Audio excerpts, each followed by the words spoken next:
Muy buenas tardes a todos. Aprovecho para y así nos vemos. Sí, muy bien. Bienvenidos a todos The interpreter. Yeah, we can hear you.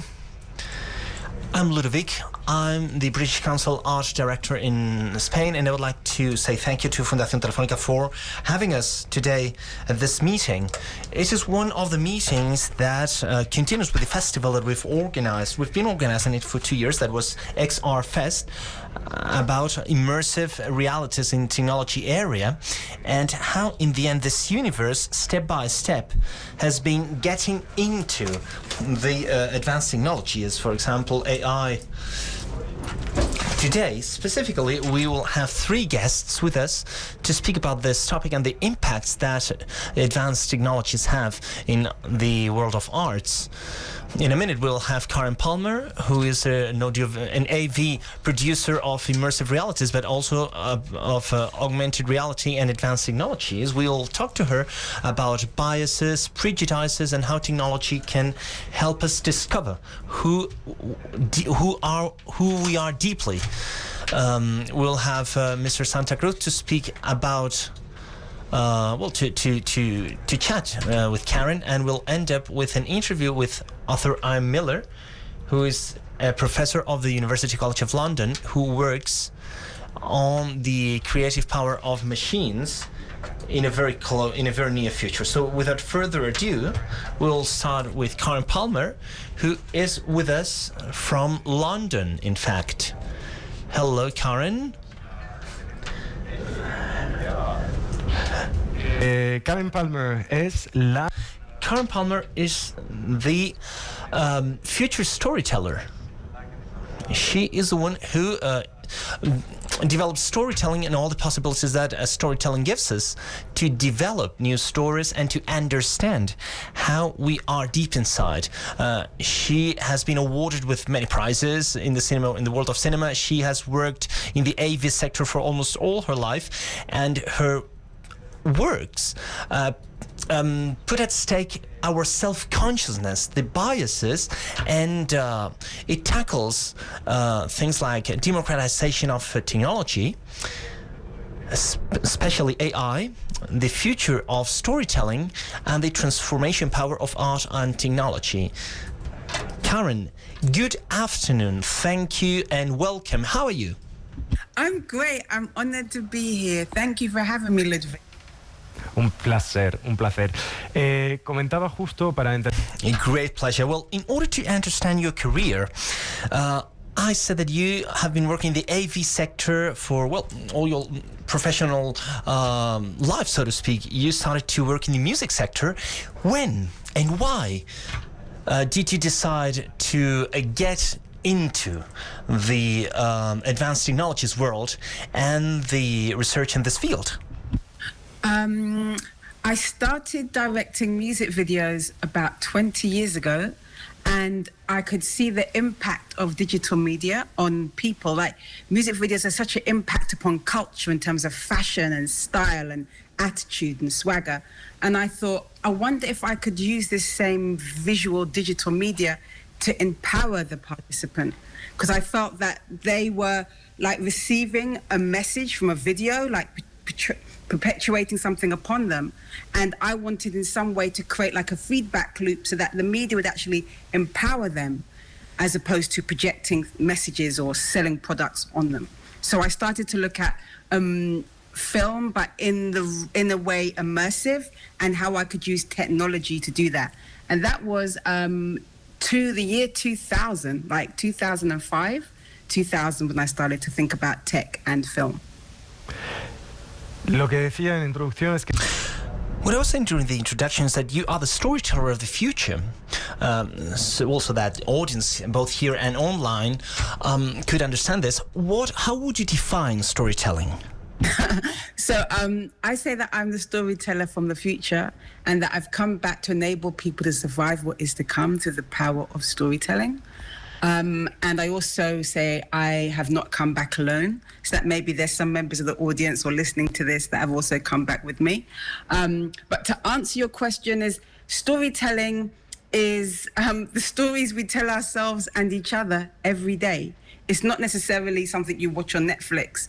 It's just what you choose to be captivated by or inspired by, or maybe even negatively affected. But storytelling is anything which connects with you and impacts you, and then potentially can impact your reality. De hecho, acabas de mencionar la plataforma.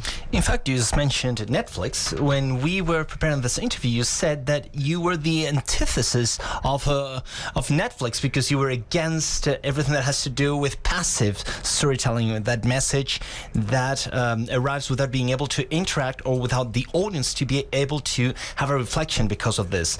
You worked in the gaming sector, everything that has to do with neurogaming, that allows to control devices and experiences thanks to our brain. My question is, what are the advantages that these advanced technologies offer for your task as a storyteller? Oh, that's so much questions in there. First of all, I just want to say as well that yeah, in case any Netflix people listening, I'm not anti-Netflix though. I have my Netflix account as well. But in terms of, I feel that there's this real sense in culture now of like the binging and this kind of like total immersion in storytelling, which we are not a part of, and that it's like the screen is watching us back. And my work is this return to storytelling as a root of mythology, where storytelling was a rites of passage, that you were an integral component of. It wasn't something which happened to you or passively you involved in, but you were an integral component of the storytelling, rites of passage, mythology experience. And then you had more agency in your life because the stories were a part of this rites of passage to show you who you were. So that's the kind of the spirit of my work. And then my work is at the intersection of art, tech, and science. So I work with behavioral psychologists and neuroscientists like Emily Blassetz at NYU in New York to kind of understand the psychology of the human beings, that when I create these immersive experiences, I know how it's going to affect you neurologically. I know how it's going to affect and impact your subconscious to empower you. I would say that probably advertising and maybe Facebook and other social media have these same neuroscientists working with them, and they're able to target certain parts of your brain so that they can kind of hijack your attention or influence your perception. So, you know, these are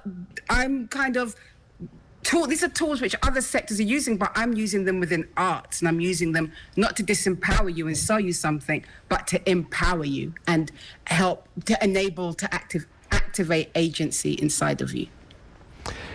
Vamos a entrar más en el detalle de...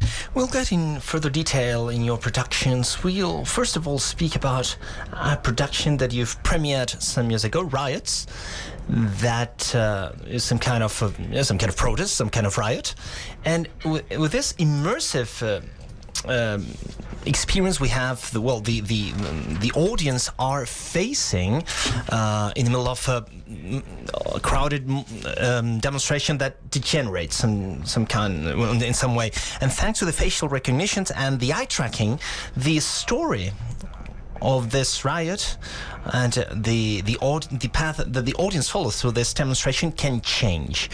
For example, if the machine discovers that you are a little bit nervous, maybe your reaction towards the police won't be the same as if you were more relaxed. So what was your goal when we started to develop Riots?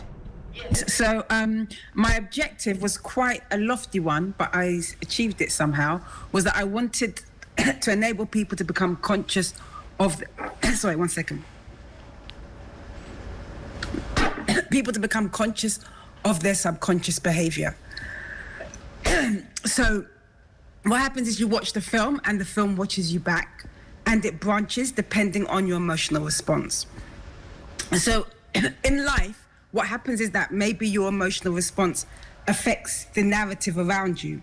So in my film, you become aware of how your emotions affect the narrative of the film, and in the exact same way your emotions affect the narrative of your life. So if you respond to a character angrily, maybe they will respond to you aggressively, and then you'll come to understand your role in how you impact reality through a visual story, which is like a playback loop. Aprovecho y así puedes beber. Exacto. Yeah. Well, speaking about a similar project or the continuity of riots, we have Perception I.O. that you premiered in the Smithsonian Museum of Manhattan. So in this experience, you invite people to get into to be in such a delicate situation, and they have to tackle with possible thieves or dangerous people. But the point is that people that the audience is going to face come from, for example, are white, others are black. And in this piece of work, what conclusions have you drawn after presenting this work to the audience? And if you can elaborate a little bit on Perception I.O. Yes. So Perception I.O., the participant's perspective is that of a cop. I don't know, maybe if you have the picture now would be a good time to maybe show it. Sí, de hecho. But it's that of the cop. So you go into the experience and it's like a life-size video, and you come into contact with both the black and the white protagonist. And it's like a mix, like it could be the black character and the white character play two parts. They're either a criminal or someone who has mental health issues. And depending on your emotional response, if you are angry towards the person, then maybe you may shoot them. If you're calm, maybe then you'll ascertain more information and you'll discern the appropriate response, and you'll find out afterwards is, oh, okay, yes, that person was a mental health issue. And it was a good thing because you were calm. The narrative would branch in that you would maybe call for backup or assistance, but you would only find out afterwards. So you kind of have to learn the film becomes a mirror back to you of who you are. So then afterwards, you'll understand your own unique bias, that maybe you'll realize that, oh, you were fearful or angry towards the black character, but maybe not the white character, or vice versa. But this experience makes you conscious of your subconscious behavior, and particularly your bias in particular. And you can see that fed back to you through the branching narrative. I actually just wanted to tell you a really short story because I was coughing about Riot, to just elaborate a little bit more on the subconscious. That when I was showing Riot one time in New York, a lady did the experience and she got fear. So the film kind of stops. You've got 3 levels, and it monitors you for calm, anger, and fear. And if you're fear, it finishes, because I feel if you're fearful and angry in life, sometimes your narrative comes to a premature end. So the film comes to an end. You don't get to the next level. And I said to her, okay, was that accurate? Were you fearful? And she said, yes. I said, how was that? She said, I feel like a bit like a animal that's under attack.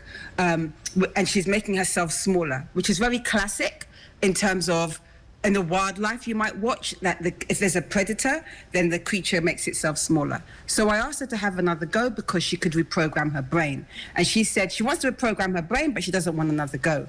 And I said, why do you want to reprogram your brain? And she said, well, I'll tell you because I'm never going to see you again. I'm in AA, Alcoholics Anonymous, and I'm looking at what's triggering my addiction. So I encouraged her to have another go. And this time she did. And she got past the first level, she got calm. But when she got to the second level, she got fear. And I asked her, how was that? And she said, I felt myself pushing past making myself smaller because I'm now conscious of it. And I said, now that you're aware of it, is that something you can access in your real life? And she said, yes, because I'm now aware of it, it's something I could. So I gave her a hug and she left. And that's an example of using the media to enable people to become conscious of something which is inside of them through the power of storytelling, digital and art. De hecho, en una presentación. In fact, in a presentation that you've done in Ars Electronica, one of the participants, who was a psychologist, said that it was amazing to be able to have these tools to discover and to make people understand how we perceive the world that surrounds us. So in your case, through Perception Eye or Riots, have you thought about products, projects that go beyond the world of arts that could be implemented by the police, for example, through trainings or such things? Yes, I have. I'm not sure what your audience is made up of, if they're industry or artists, but I find that as an artist, I've kind of explored these things and spoken to people in general. And I did speak to somebody who said that my piece would be really perfect for training the police force as like an empathy device or anti-bias device, because when you train the police to have these situations where it's high conflict and they're supposed to respond, it uses a cognitive part of their brain, whereas my experience is connecting with your subconscious, and that's the part they're going to access when they're out in the real world. So, but to basically answer your question is, I didn't go down that route because as an artist, I was like, well, I could become a full-time product maker making empathy machines for the police force. So it was very important for me to kind of go, okay, well, I've done that now. I need to move on to the next piece. Because as an artist, you have to be very intentional about the direction of your work as creatives and also as commercial products as well. De hecho, estás a punto de estrenar un nuevo proyecto. In fact, you're about to premiere a new project. Can you tell us a little bit about this new project?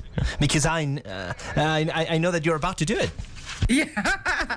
So this is my partners, sponsors, commissioners are the British Film Institute in the UK, and I've had this project in development for a year and a half, and it's called Consensus Gentium, which is Latin for if everyone believes it, it must be true.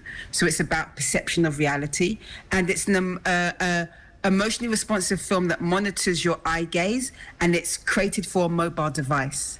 So it's based in the near future world of biased AI and a surveillance culture, where the participant has to go onto an app to interact with it through their eye gaze to see if they are compliant or dissident citizen. So the film is in an app that you download, and it uses your webcam to do that. And it's going to make you potentially aware of your potential dissidence or potential compliance. But the objective is not to judge people in terms of the options they make through their eye gaze, consciously and subconsciously, but to just make you aware of a potential reality, which I think is coming, of many of the potential realities that come. And once you see that, potentially give you more agency at a time where I feel people have never felt more hopeless and helpless, that being a part of this immersive experience, which you are an integral component of, I believe will enable you to then be able to be an integral component of this narrative called life that we're all a part of around us, which is sometimes can feel a bit that we haven't got that agency at the moment. Pues vamos a abrir el debate y voy a pedir... So let's open up the discussion. I'm going to ask Miguel to join us, and I will take a seat. Miguel viene de Espada. Well, Miguel comes from Espadaysantacruz, a hybrid studio that combines art, pieces of art with advanced technologies. You work with different brands like Adidas, Samsung, Zara, and I could mention 100. You've accomplished, you've been awarded with different prizes, the Lions at Cannes, for example, London International Awards. You were a teacher at the Complutense University of Big Data and Machine Learning. You have been teaching at the Interaction Design. And before getting in everything that you've done, any remark about what Karen has talked about? Well, a lot. We could be speaking for hours. But well, first of all, I come from the advertising world, so it's like two different poles. Karen is enthusiastic. I'm gonna be a little bit. I'm going to use a little bit of cynicism. She says what she's doing. I do not believe that. We are two technologists. We feel passion for technology, especially data. And I always embrace progress as something cool. But in such an organic way, I'm going to play evil a little bit. Karen starts to do a better world. I'll try to make a world's world. So let's try to look for some balance in all this. I'm really curious, what don't you believe? Estábamos... de hecho, es una conversación. Well, in fact, this is a typical conversation, and we've been talking a while ago. When we speak about AI, we always end up by speaking about dystopia. Something's going to be to go against us. The machines will be against us. There will be a world where everything collapses. So it's like, well, human beings like apocalypse is more than a lollipop. So we are addicted to dystopic thoughts. I mean, every TV show that succeeds have to do with dystopia. Everything's against us. So I think totally the opposite. I think that we are in a more boring world, I would say. I wish that everything was utopic or dystopic. Well, everything, it's much more regular. So let's move on step by step. And I'm here. Well, my mission on Earth is to push technology. And if there's going to be a dystopia, I wanted to see it as soon as possible. I'm sure that we will enjoy it. Well, ¿Le servía para crear un... Karen said that technology was useful to make some kind of mirror with people. There's some kind of funny project, Date More Human, that you've made for a big liquid. Sí, yo creo que Karen... Can you tell me more about this project? I think that Karen wanted to take the floor. After that, we will speak. Yeah, okay. So I got a lot to say, but I'll try and make it short. So my work, I feel that we're currently today living in a dystopic future, brother, and that my work is at the intersection of lots of research. So I work with techno-activists, and I have these labs where I bring together professors and techno-activists from Hong Kong and Chicago and the Congo, as well as like anarchist authors and social people from organizations such as the New Institute in Amsterdam to Understand Society. So when my techno-activist friend from the Congo called me, who's been in riots in Ferguson and riots in the Congo, and said he's freaking out, he said to me that he went to Washington Airport 2 weeks ago and the facial recognition camera scanned him and gave him a piece of paper to give to the immigration border control person. And when he looked at the paper, it had his name, his date of birth, the airline flight number, and his passport number. And he is not an American citizen. It was an international flight, and he's never opted into anything in his life. So I'm not, this isn't a Netflix movie I'm talking about. This is the world we're in now. We are in the dystopic future absolutely now. Like, it's not next season, it's here today. So I would say that you cannot believe, you don't have to believe it, but this is the reality. Sin duda, no. Eso es... Yeah, that's clear. That's happening. There's no doubt about that. In fact, speaking about this current dystopia and so on and so forth, technology that allows us to reflect ourselves, and I'm going back to the path of the interview, we were speaking about these mirror effects, how technology can help us understand who we are. We've had examples with Karen speaking through Riot and the different experiences and AV productions. In your case, in the projects production world for brands, you always try to use technology to give sense out of it, to create the story behind. Can you elaborate a little bit more on this working process? Yeah, it's very interesting when you say, well, technology in the end is some kind of dialogue that we have, and what we are analyzing is our own essence as beings. So this is quite a banal project, but it's a tequila brand that, of course, they want to sell tequila. And what we did was to create a situation where two AIs, two humanoids, two robots have a date. And the conversation that emerges is the one that we would all expect from an AI. So it's a conversation, I guess, well, many people have talked to Cortana or Siri. It's the typical conversation that seems to be human, but it's not. That conversation where someone is speaking about pets and the other person is answering saying that he has a dragon tattoo, for example, because that dragon is the pet for him. So a conversation where AIs don't know how to say goodbye, so they start to get into a loop. So see you, yeah, it's been a pleasure to talk to you. Good night, yeah, it's a very good night. We can keep on chatting, and they get into this loop.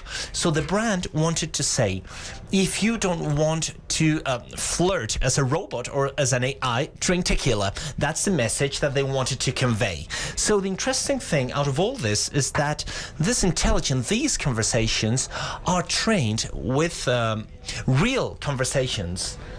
And this reflects how people face a date for the first time, through a social network, through Tinder or any social media. And in the end, we are much more similar to this stereotype of robots when we speak. Sometimes people have different open conversations, and what they do is sometimes almost nothing makes sense. And the funny thing is to use all this to analyze our own nature.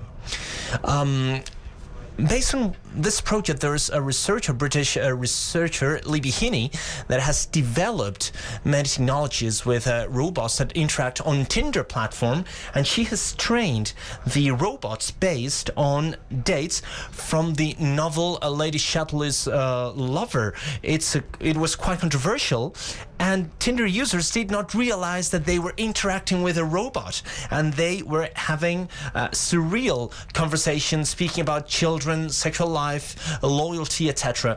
This was just to prove, through an installation where you can read all these conversations, this was just to prove the question of, can we believe everything that we see on the screen, first of all, and secondly, the topics that go beyond ourselves as years go by, don't they change? I mean, there were some original topics that were very controversial, and the other way around. There were other topics that went absolutely undercovered, and today they are a little bit more taboo, so to speak. So this work that you're doing regarding the interaction or the border with, it's the border between society and the companies. So what's the process in terms of pedagogy in order to introduce this technology? Because I guess that many people will want that star effect, special effects, etc., when it really does not make sense. Yeah, it's very interesting because, as I've said, we do ads, we do communication, but there are different types of ads. There are ads that have to do with, well, I want to sell a product, and I say that my product is better, or my product is cheaper, or my product is different from the other one because it's more beautiful, it has a better design. But there are other ads that have to do with values. A brand wants to say, hey, my case, as a brand, I'm thinking of the future. I am working for a better world, or for a world with for a more comfortable world, more accessible world, you name it, with values. So what we do is to help the brand project itself through technology. Of course, the final result is an ad campaign, as the ones that you can see on TV, and these campaigns work when they are based on reality, on real technology, not when there's a magic effect. I mean, these are special effects. We were speaking about these robots that speak among themselves. So you recognize those conversations. They looked as real. I mean, when we talk to a brand, we try to say, no, this is reality and this is the future. We will design and build this future. So Karen, in your case, you have been in touch with brands, or well, in this intersection between creative production and sponsorship, or works that could end up in marketing campaigns or things like this? Not so much, because that's not really my agenda. Because if I was to go down that route, that's more governed with my experience of working in the commercial realms in terms of selling products, selling things to people, marketing to them. I want to empower participants through an immersive storytelling experience. I haven't got an agenda to sell them something apart from self-awareness.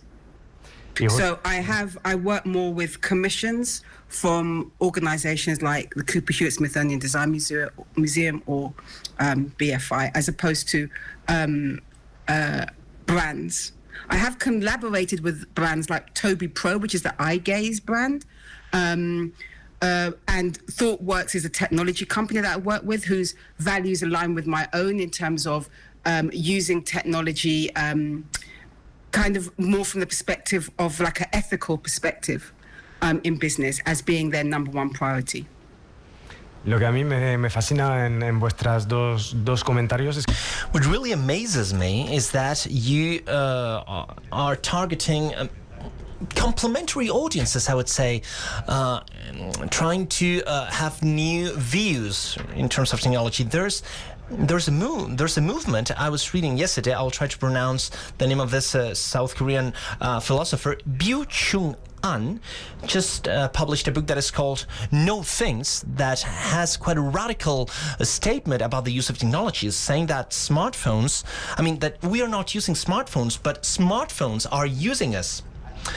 At the same time, we see that he says that the use of technology tends to unrealize the reality, so to speak, because the reality that we learned is built with perceptions. If every perceptions go through the filter of a smartphone, it distorts reality, so we don't see a reality. But on the other hand, we have projects like Karen's, for example, to understand who we really are. Aren't you afraid that in some moment in time there's an anti-technological movement with every piece of news that we see in terms of facial recognition, for example, in China to control population? Well, aren't you afraid of this type of reaction by citizens? Well, with every new technology, there's tension, I would say, social tension, social stress with our own nature, how our nature changes, etc. But in the end, we are beings that have evolved and that are evolving. So to make the long story short, we come from apes and we have evolved according to our surroundings. What we are doing today is to create new surroundings where we have this technology. So there will be a co-evolution process, and there will be stresses for the good and for the bad. Right now, I don't believe that human beings will stop evolving, technologically speaking. Human beings are hyper-technological and we project ourselves on technology, and there are things that in which technology can help us even balance problems that we've created. For example, we've seen this with the new vaccines generation. That's inconceivable without big data, without AI. They are solving a problem that we have created, that's for sure.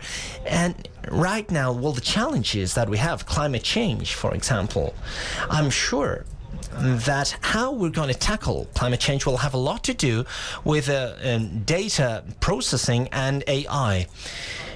It will be in parallel as how we are generating new therapies for cancer, for diseases. Splitting down, doing micro-targeting, etc. So I think that just to have this dichotomy in terms of, dichotomy is evil, we need to react, or technology is good, that's too glib, I would say. Of course, there's always stress. Of course, when we have a new technology, there will be stress. But the world won't stop. Technology won't stop. There will be someone that will want to take a step further, and we know that someone will investigate the new material, the new chemical compound, the new drug.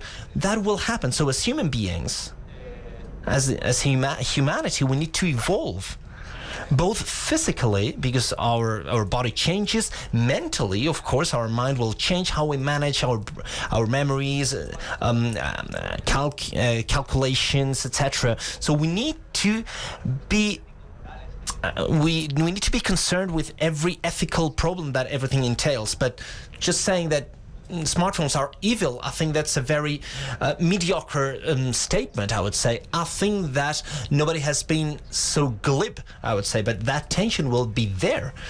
So Karen, in your case, in your new project, you are using technologies that are quite in the eye of the hurricane, so to speak. So what's your opinion that has to do with the bad use that we could do of technologies? The definition of perception, I think, is sensory stimulation met with interpretation, because we don't really live in any type of like objective reality. We only live in our own subjective worlds. And the aim, I think, is that we can get an understanding and meet in the middle of other people's subjectivity, which is what I'm doing with my immersive experiences. And in the I think it was the Great Hack or the Social Dilemma documentary on Netflix. One of the people in there spoke about how smartphones and social media, it's not that we are the product, we used to be the product, but our perception is now the product, and how that's being very softly and lightly and gently and sensitively constantly manipulated. So yes, I feel that to me, my work looks at this in many different levels and layers, but one of the kind of general sweeping things is that I want to kind of use this relationship that we have with our mobile device to this very special, intimate relationship as a platform for storytelling, not just to watch like a Prime or a Netflix, but this kind of vocabulary and interaction with your phone. That's what happens in my immersive experience, Consensus Gentium. It's not just like you're watching on a platform, you're interacting with the experience as if you're interacting with it on your phone. Because to me, it's very important for me to bring the digital content to the people. I'm not making media for just a gallery or a museum. I'm democratizing art and storytelling. I'm democratizing AI because I make my AI algorithms available open source. It's like on many levels, just bringing it to the people so that we can create our own solutions, that they're not filtering down from somebody in some company in Silicon Valley, that we can start to build our own platforms from the ground up. And that's a concept which I have in my work called world building for world building, where the stories we're not just building universes in a storytelling world, we're actually creating stories that can bleed into our real life and use our imagination in that way to impact our reality. En lo que abordamos de las tecnologías es... Well, in terms of technology, it's true that in the world of arts, all the artists, and Karen's a good example of that, use advanced technologies to develop their own storytelling and their own creative storytelling. Recently, Massive Attack, the British band, has encoded chains of proteins with their LP metanine to put it into small plastic balls for graffiti makers, so that they can spread that genetic code of metanine in the United Kingdom. So who was working with this said that even with a chain of proteins with their own DNA, with your own DNA, you would be able to create songs or melodies adapted to our own genetic code. So my question is, if we take that to its limit, we could be facing tailor-made productions, for example, a movie that could adapt to your mood, music that could fit your taste during a trailer. I mean, my question is, don't you think that there's a risk in order to be reduced to very self-representative bubbles where our taste is the only thing that counts, and losing a little bit of empathy when sharing culture? Yes, I think that the moral dilemma is very interesting. As you were saying, to tailor-made up to that limit could be used to, well, I mean, you're watching a movie and you can see that product placement of that movie is tailor-made. I mean, you are someone in your 30s, so you're the main character is drinking beer, for example, but for example, I'm a kid and he's drinking a soda, and both of them are tailor-made in order to create some selling pulse, so to speak. A different thing would be to tailor-made, as we tailor-made, for example, a video game. Everybody has his own experience, but there's a common experience, and that doesn't have to be inherently bad, because we are not passive consumers that see what's being projected. We are part of the experience. So we still can have common experiences, and every person or what everybody perceives will be individual. I think that that's possible. And what do you think about this, Karen, about the hyper-personalization of contents? I mean, could this make us be a little bit less human and open to discussion and diversity? I think my perspective is slightly different in that I don't see the person as a consumer, but more a participant. So that we are that you can have a voice where maybe there is not a voice. Like anytime you see any piece of media, there's someone behind the screen that has created it from their unique perspective that was subjective. So I'm all for giving everybody a voice and a perspective. I think there's a space for everybody's voice, because I feel that it's this kind of sense, this can bring us greater understanding. I work with a neuroscientist, Bo Lotto, with my Hack the Future Labs, and he spoke about how perception, that when people normally try to talk to someone who has a different perspective, they explain to them what they're thinking. But the emphasis should really be on the listening, so that we should focus not on proving a point, but on understanding someone's perspective. Because with that understanding and that insight comes not this separation, but this kind of sense of understanding and unity. So yeah, I think it's good. I feel the more that we can, different people can have a voice, the better. Como veo que el tiempo está... Well, so I see that time is ticking. If the audience has any question, we have a mic, so please raise up your hand to participate in this conversation. So I'll continue with questions. Oh, yeah, we have a question. Great. So... Okay, tenía dos, pero... I actually had two questions, but I'll make just one. For you, we have talked about attention when it comes to technology, but I think that when it comes to using technology for medicine, for instance, on the one hand, the future has to do with customized medicine, but at the same time, I see that there are people that will have access to that, but many people will be left out. And it's not about only if I like my telephone or if it manipulates me, but also I see a divide in the society between people who will have access to this technology or not. I think that's a debate that goes beyond AI.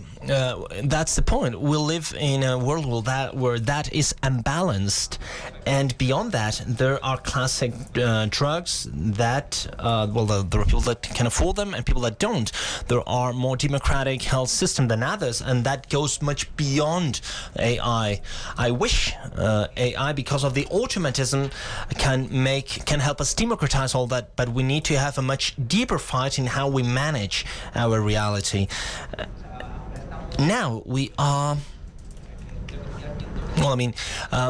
in the AI, who's going to control data and algorithms? Maybe that's going to be the next war. I don't know if it's going to be a nuclear war or a trenches war, but battle will be there. In fact, we are living... And that will, maybe in 2 years' time, there will be a show in Netflix that will be the scarcity of microcontrollers, the great famine of microcontrollers. That you're familiar with this. Maybe you wanted to change the car and you can't get it because there were no chips. There are people that are accumulating chips, and there are companies that, in an evil way, they are speculating with microcontrollers. And those imbalances, these are the rules of the bad game where we are. And AI is not... we can't blame AI for that. It's another consequence.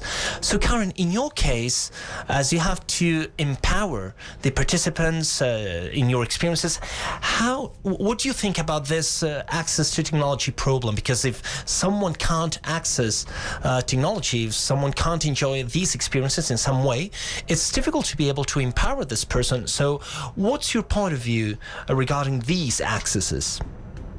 I think this is a very big topic that the person has asked the question. So my answer may not be totally conclusive, but because in the example they gave in terms of medicine, I would say the answer is health, because try to maintain, preserve your health for as long as possible. And this culture doesn't focus on that. It focuses more on the medicine side of things. But in terms of the question about, my answer to your question was democratization. We need to democratize everything that is to do with technology, that it's not just in the hands of certain people, that it's in the hands of the people, and that when it's in the hands of the people, then we can build our own solutions. We can find solutions for things that some of these big techno companies don't even care about or have an interest in or even thought about. And I'm actually going one step deeper, looking to work with techno activists next year in Africa, that we were looking at not just building new code, but looking at the foundation of what the code was built on, which is very Western, which is very colonialist. And it's kind of like not surprising how it's being utilized, as it's many of the things it's being utilized for is an extension of colonialist ways like surveillance.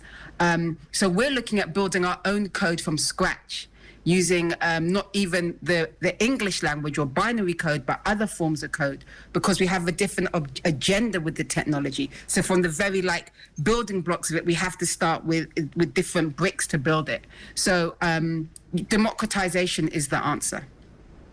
And the answer is in the people. Tenías una segunda pregunta, me parece. You had a second question, I think. Es para Karen. This question is for Karen. I don't think that Karen has fully responded to the questions I was really asking. Let me see if I can remember my own question.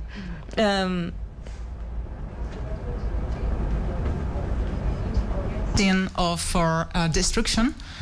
Do you think that's a manipulation of your work? Even if you share your logarithm, do you think that it could be influenced by bad people and to manipulate person even more? Yes, that's a really good question. And when we had, I worked with this technology company called ThoughtWorks in New York, and we had this discussion in the office many times, that if you're making things available open source for anybody, then we can't control how people would utilize it. But just because someone might use it for something detrimentally, does that mean that we can't make it accessible to people who would use it for a positive way? And so we were like, well, we're going to take the risk and we're going to put it out there.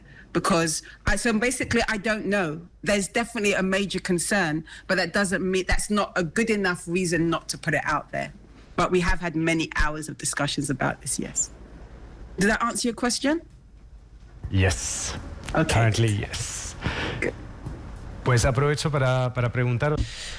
So I'd like to ask you both, because you have many projects all around the place. One of my last questions would be, what's your favorite project, or the one that you've learned the most of, and why? Miguel? Well, in my case, I don't have a favorite project. It's like, when you're working with technology, it's almost a constant investigation.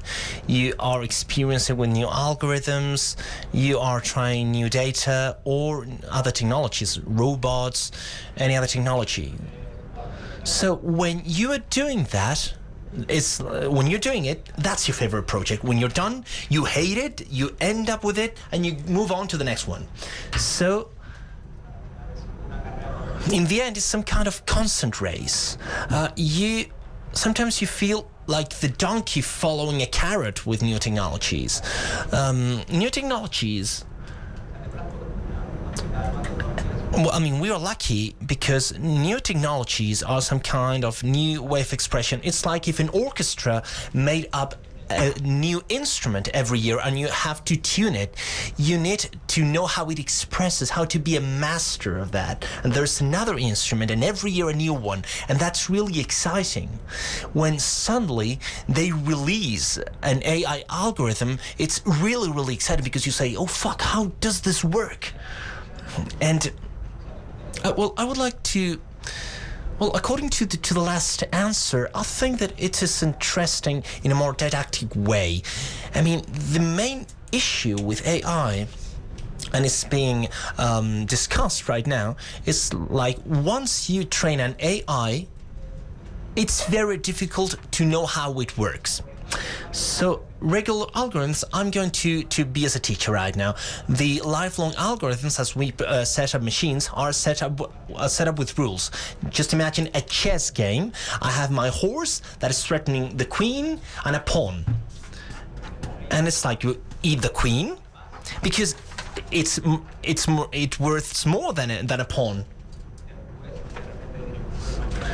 And we will say, no, but a pawn is going to have that check that situation. It's like, well, you keep on having rules and you set up different rules. And, well, for example, it would be rules by Carlson or Karpov. It would be better rules. But AI doesn't work this way. You give a set of data and an AI deep inside generates these rules, and once they have been generated, we don't know how they work. And that's the funny thing, because a bias in data has a bias in the training. So, for example, there's an AI that pretends to make biased decisions, but it's doing what is morally fair, because we don't know what we have there, and that's fascinating. This is the fantasy that says that AIs are alive, etc., because there's a great opacity. I mean, we can't access the rules that they are applying, and that's the fascinating thing of the AI. A regular program is following lines of code. We have all seen that, and it follows it, and more or less you can understand what's doing. You can't understand AI, and we are speaking about millions of small rules that we don't know what they do. Point, what is this machine doing? Why, instead of eating that queen or the pawn, why is it removing that knight? I mean, that's, well, trying to answer your previous question. Karen, did you want to say anything about the opacity that the AI processes have? No. I wanted to answer a little bit more general the question that you said, but and then I'll think about the AI opacity, because in terms of my favorite projects, that like each project I work on is like the most gorgeous guy in the world, and I fall in love with it, and then afterwards I'm very fickle, I go on to the next project, and I kind of have learned that each project I do, I'm constantly surprised the impact of how art can have the impact it can have on a participant, and how they can't stop thinking about it, and the conversations they have from it, and how it's got this mini transformation going on inside of them. But to answer your question about the AI, yeah, I spend a lot of time looking at the AI and the code, but also from a neurological or behavioral science perspective. So I'm not trying to use it to replace a human or imitate a human, but look how we can use it so that we can have this understanding of how more human we are. So that's kind of like using it in a different way. So that it's just always exciting, because each time you do a project, it's become more sophisticated, the AI understanding of it and the language and its potential. So each time it's kind of, you go deeper under the car bonnet and you're like, wow, there's more things here. It's constantly changing. Justamente hablando de estas tecnologías constantemente. Well, speaking about these technologies that are constantly changing, and I mean, what advice would you give to a person that is getting into this industry, into this sector? Yeah, Miguel? Someone that wants to get started with AI, and, well, luckily, today, almost every big project is open source. Not the data, but the algorithms, the neural networks, the setups, well, they are there. And luckily, the great teachers and great experts have videos, tutorials at everybody's disposal. I mean, we have a scientific community that tries all this to be in our hands. And it's true that and there are more opaque institutions, but universities are really open in that. So you have YouTube tutorials, or in any system, you have tutorials all around the place. So in your case, Karen, what would you recommend to the new generations if they want to emulate you, or if they want to get into the same creative path? I would ask them to look into themselves and ask themselves why they want to do it. Because the worst thing I'd want someone to do is emulate me when they can do a much better version of being themselves. So to discover what that thing is, what is their motivation, why do they need to do it? Because that's going to influence the lens of how they approach it. It's going to influence if they're going to focus on, say, a storytelling side or the tech side, or a completely different component of it. Because they need to understand their objective and their agenda, and then that will become like a target of where they're going to go to. And then they can kind of work their route back of how they're going to get there. Mi última pregunta, porque ya realmente nos... And my last question, because we are really running out of time. I always end up the interviews asking my guests by a wish. So, what would be your wish for your sector in the years to come? There's a question there. Yeah, there's a question there. So you don't want to answer that, huh? Well, of course, you're looking to that side, and we are a little bit offside, so to speak. But, well, according to what you've said before, my question is, well, taking into account the laws of robotics, by Assèmat, this story that you have to be good, that you can't kill a human being, etc. So how can you make all this fit with AI? What do you think about that? Yeah, that's very good, because it fits with what I was saying before. These are rules, okay, that we could write down. We could say, well, if the human being is at risk, I don't remember the rules, but yeah, with AI, the machine learning as the automatic learning, we would put examples of good and bad behavior. And the machine, the intelligence, would discriminate where it has to react or not. So that's the funny thing. I can put many examples of things that are good, things that are not good. You shouldn't kill, you should caress a cat, whatever. But a great bunch of ethical and evil actions, and that AI will have its own moral rules. I'm trying to make the long story short, and maybe we can reach a dystopic world. It's like, well, the good thing is to kill you because you are evil. You are not a good person, for example. So we are getting apocalyptic again. But the point is that AI doesn't have rules in the strict sense of the word, is learning. So in order to teach an AI, you need to put examples, to compile examples, and to give data about what's a good thing and what's a bad thing. So Karen, I'm going to, I don't know if you want to make any remark about the laws of robotics, or if you want to answer the last question about your wish for your sector.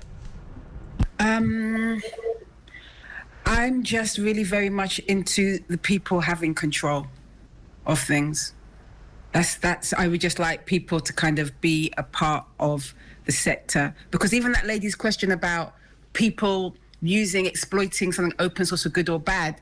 So then if you don't do that, it's kind of just really leaving it in the hands of big tech. And how can we say that they won't use it for bad as well as good? You know, like say the people at Microsoft, a lot of them were like, no, this tech wasn't designed to use for ICE and immigration, but they didn't have any say in the matter. So I think it's about access for all, and some won't be great, but hopefully the large extent will benefit humanity in some way. But we need to be at the table, and at the moment, I think there's only like organizations and companies, but not the people. The tech table. Mi deseo.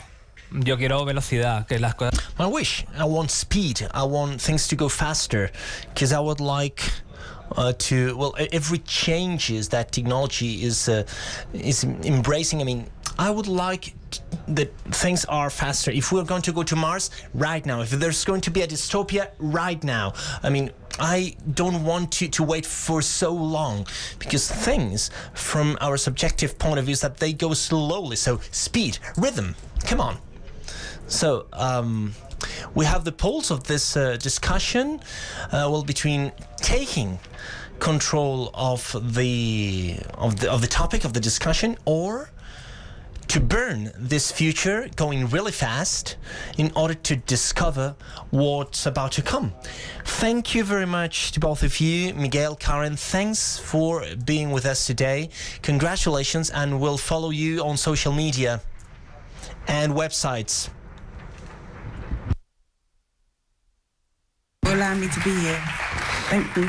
Bye. Solamente deciros que a continuación tenemos la entrevista de... So right now we have the interview with Arthur I. Miller, who is a professor of the University College of London. He's going to speak about the power of creativity through autonomous processes like AI, and these sci-fi part in which maybe the robots are going to replace artists. It lasts about 20 minutes, and I hope you enjoy it.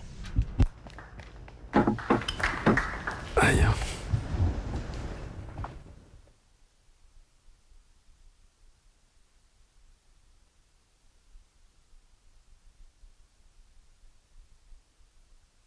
Hello everyone, and welcome, and thank you for joining this interview today within our Future Intelligence program, co-organized by Fundación Telefónica in the British Council with the support of the British Embassy in Spain. I'm delighted to welcome our guest today, Professor Arthur I. Miller. Senior Miller is Emeritus Professor of History and Philosophy of Science at the University College of London. He took a PhD in Physics at the MIT, and from 1991 to 2005, he was Professor of History and Philosophy of Science at University College of London. Among the different books he has published so far, I'll mention the most recent ones: Colliding Words, How Cutting-Edge Science is Redefining Contemporary Art, published at Norton and Company in 2014, and The Artist in the Machine, The World of AI-Powered Creativity, published at the MIT Press in 2019. Senior Professor Miller, welcome. How are you? Very good, Ludovic. Thank you for having me here. You're welcome. Let's start this interview, because actually currently, and in this interview, we'll talk mainly about arts and machines.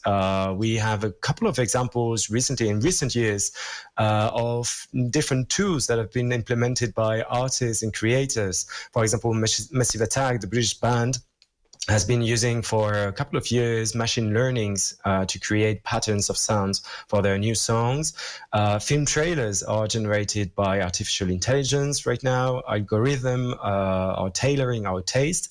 And we see quite a lot of these new tools for artists and producers. My first question would be, what are, according to you, the current trends in the implementation of advanced technology and artificial intelligence in the arts? Well, that's a great question. There are several algorithms that illustrate exciting trends. Among them is Deep Dream, which allows artificial neural networks to create hitherto unimaginable images. An artificial neural network is a machine whose innards or architecture is analogous to the way the human brain is wired. And there's a big problem in AI today as to how the layers of neurons that are inside the machine, how they reason. They're called hidden layers. And this is important because artificial neural networks are at the center of the Internet of Things, and they power driverless cars. Deep Dream was originally invented to get some insight into how the hidden layers work. And Deep Dream operates as follows. You take an artificial neural network trained on millions of images from a source such as ImageNet, and then you feed it a JPEG. And the machine will work towards recognizing the image in the JPEG. But what you do in this case is stop analysis partway through and ask the machine, what do you see? And Deep Dream comes into play here. And it turns out that what the machine sees sometimes has little to do with the original image. It's something surreal. It's the way the world is seen through the eyes of a machine. generative adversarial networks, or GAN as they're called for short, allow artificial neural networks to dream, to imagine, to begin to create inner lives of their own. A generative adversarial network works as follows. It's actually made up of two networks. A generator network that generates images from nothing, that is to say noise, and a discriminator network and the generative network sends these images to the discriminatory network. The discriminator network assesses them as to whether they're real or not, based on what's in its database. Say its database is made up of thousands of faces scraped from the web. Soon, the generator network begins to generate not from nothing, but from the images that are returned by the discriminator network. And then it eventually produces faces, but faces of a sort that have nothing to do with anybody on our planet. And it is in this sense that generative adversarial networks allow machines to dream, to imagine, to begin to construct the inner life of their own. The inner life of their own are the images that are returned to them by the discriminator network. In music, there are many devices that allow collaboration between musician and AI, each bootstrapping the creativity of the other. And then in literature, there's the famous GPT-3, Generative Pre-trained Transformer. The 3 indicates that it's the third in a sequence of devices. The GPT-3 is the most powerful word processor around today. It generates almost human-like prose. There are errors that have to be corrected, but it does pretty well. So collaboration is the thing today. Collaboration is the way to go. And actually, I was a little bit surprised, and I discovered this webpage recently on this person doesn't exist, and actually it used neuronal adversary network to generate these pictures of people that sounds incredibly familiar, but doesn't exist in real life. So it's quite surprising. Do you think we're living a turning point in the creative industries right now? And absolutely, all this is made possible with artificial neural networks combined with what's called machine learning, where machines can learn without being explicitly programmed to do so. And who knows what developments will occur in the future. Maybe there'll emerge an Einstein of AI who will come up with some incredibly unthought of architecture that will allow machines to work faster than they do now and be truly creative too, something which we'll discuss in a moment. And actually, what part of this revolution fascinates you the most? Well, that machines are showing glimmers of creativity. That to me is extremely exciting. And they're doing this when running algorithms like Deep Dream, GAN, and also AlphaGo. AlphaGo is a program that runs on an artificial neural network that plays Go. And in 2016, it trounced a highly regarded Go master. And other Go masters too, and that led to the notion that the game of Go had been cracked by a machine, and that was fantastic. That was big. Now, when we produce something that goes beyond the material, machines create by working with the material in their database. Now, when we produce something that goes beyond the material we have to work with, we call that creativity. So why not recognize machine's creativity in the same way? Why the pushback? Is it fear that machines being creative? Is it fear of machines being creative? And indeed, this is the case. And I've seen it happen. I mean, machines are not going to replace Bach or Mozart, just as Beethoven didn't replace them. They go beyond it. They'll produce music of their own. And in fact, music that we cannot even presently imagine. So, and one question, well, actually, this is one of the central questions in your book, The Artist in the Machine and the World of AI-Powered Creativity, is, can machines be truly creative? So do you think that in the near future, we will see synthetic artists with autonomous production, actually? Well, yes, to some extent, it's here already. What you can do is mount a webcam on a painting bot, for example, send it outside, it will look around and see something that it would like to paint because that something reminds it of an image that is in its database. So actually, this has been done. So actually, what one has here is a very low level of primitive sense case of volition and also of free will. I mean, machines won't be truly creative until they have emotions as well. Let me mention something, pick up something that in your question, you mentioned synthetic artists, meaning machines or robots. But if this thing can produce art, why not call it an artist? I mean, again, it won't be truly an artist until it has emotions, or when there will not be, and also when there will not be a human in the loop. It's similar to the term artificial intelligence, which I've always considered to be an oxymoron.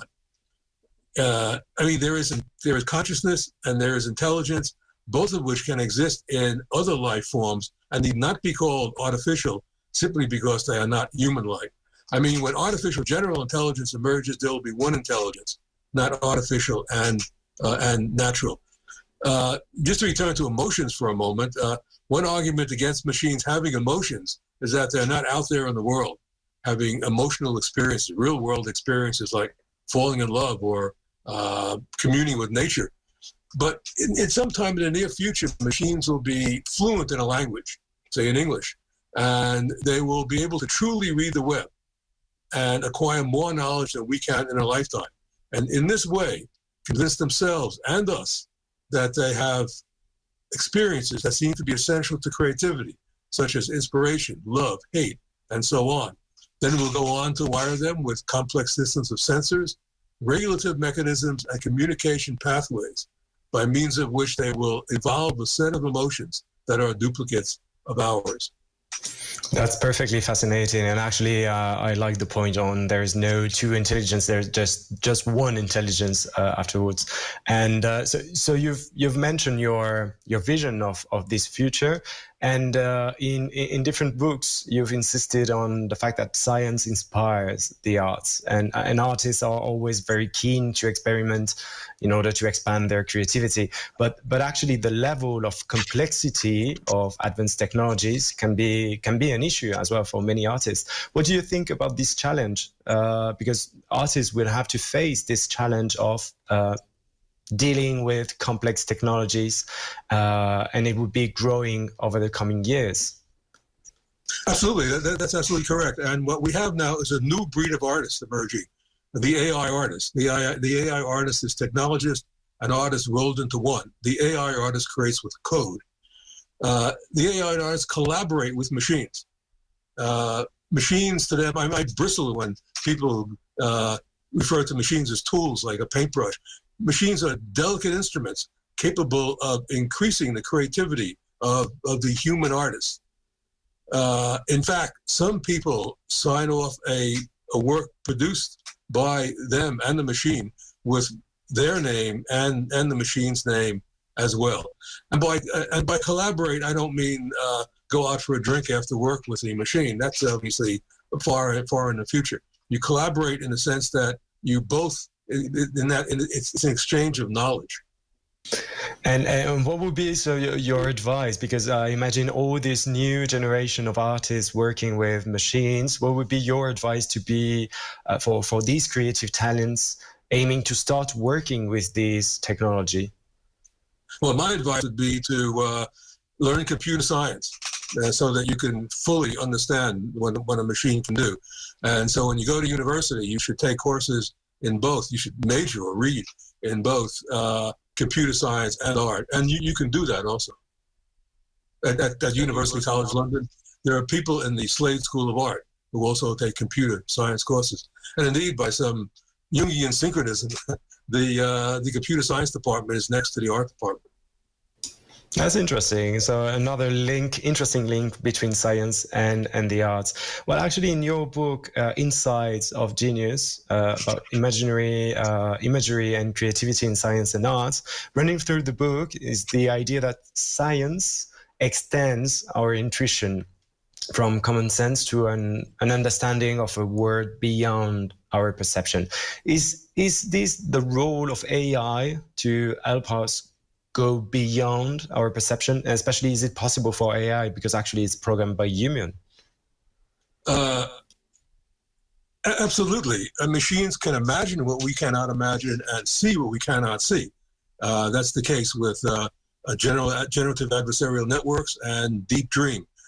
AlphaGo, the Go playing program, imagined the famous move number 37, which absolutely rattled the Go master. And we had not imagined that move. And now there's a program that goes beyond AlphaGo, really amazing. It's called AlphaZero. And AlphaGo learned how to play Go by studying 30 million board positions taken from games played by Go masters that have figured out the rules and by self-reinforcement enlarged on this knowledge. AlphaZero, on the other hand, was just fed the rules for playing Go as well as chess and Japanese chess as well. And in 24 hours, it was the chess champion, beat all humans and all programs as well, including Stockfish.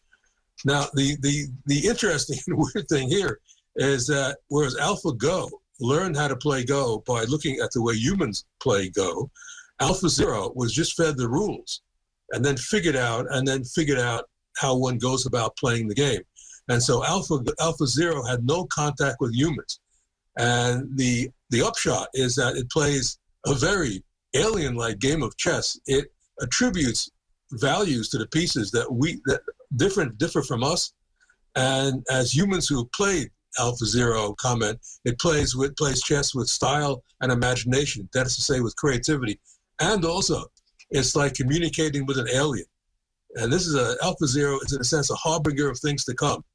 A machine that reasons in ways different from us, which may not seem comprehensible to us. Indeed, you don't really have to go to Mars to find alien life. It's right here, developing right next to it. And the amazing thing is that we are merging with it. And machines, I should go on to say, have the potential for unlimited creativity, whereas our creativity is limited.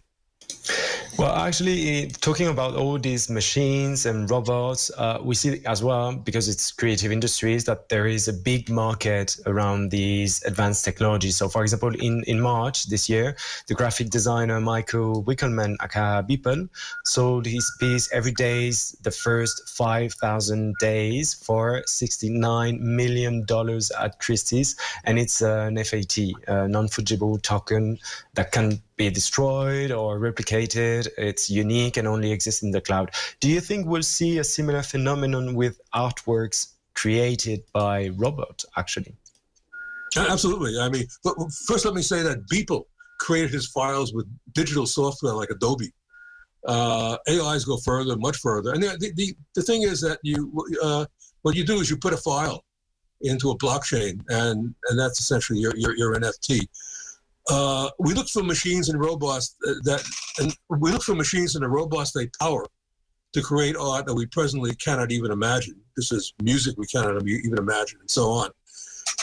The price for this could be enormous, and also we should not compare AI art with the previous art, because AI art is the world as seen through the eyes of a machine.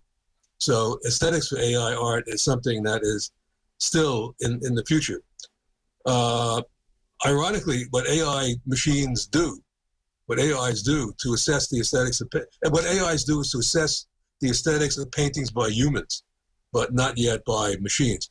There are two parts of aesthetics. One of them is form, and that's just the shape of what shapes in the image. Well, that's okay, but content is something else. Content requires emotions, and machines don't yet have emotions.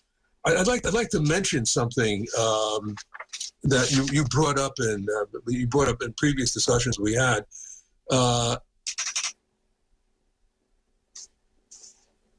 Is it possible? Is all this possible because AIs are actually programmed by humans? And my brief comment here is that I'm reminded of the story of Mozart and his father. His father, Leopold, taught his son, Wolfgang, all the rules of composing music, that is to say, the algorithms for composing music. Yet we don't attribute the son's music to the father. So machines can jump their algorithms and jump their data too. And a wonderful example of this is move number 37 that AlphaGo made in its bout with the Go master. Talking about the implementation of this technology, actually, and you were mentioning the fact of the emotion to create content. If we are dreaming a little bit more and going a little bit further, do you think that at a certain point we'll have to rethink the concept and our concept of intellectual property? Oh yes, that's already being done. A whole new field is coming into existence called cyber law. Copyright for humans is easy. The painter owns the copyright. For machines, it's more complicated because one has a chain of ownership. Who owns the machine? Who owns the data? Who owns the algorithm? That has to be decided. And cyber law still insists that machines cannot be creative. This situation can only be alleviated when there is no longer a human in the loop and machines think of what they want to produce and they can also assess the end results. Assessing by machines, by the way, is already underway because generative adversarial networks assess the images, for example, produced by the generator network. And talking about intellectual property, just to finish our interview, what are the ethical challenges actually that we'll have to face in near future with this implementation of advanced technology in the arts? So, for example, Spotify realized that its algorithm tends to generate gender bias when it comes to recommend music. We would have also questions around data gathering, privacy issues. What kind of ethical challenges we would have with AI? Yes, these are all important points that you bring up. We've just discussed the copyright issue, still very knotty and undecided. Then there is the issue of the data on which machines are trained on. These data are taken from the World Wide Web, and so they are, so to speak, infected by racial and gender bias. So better databases have to be built up, and companies are working on that. There are ways to deal with that. On the other hand, some people think that, well, machines should reflect the real external world. And so they should learn how to deal with these biases. And might there be a way for the emergence of fairness in a machine? People are thinking along those lines. A big question is, just like humans, can machines be taught right from wrong? And this is a huge topic, of course, one which goes way beyond AI-created art.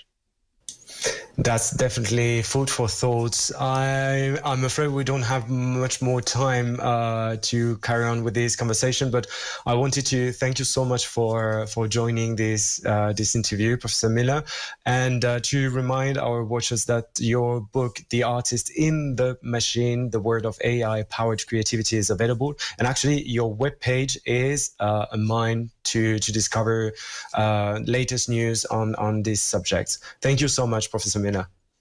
Thank you, Ludovic. Take care. You too. Es un personaje, además.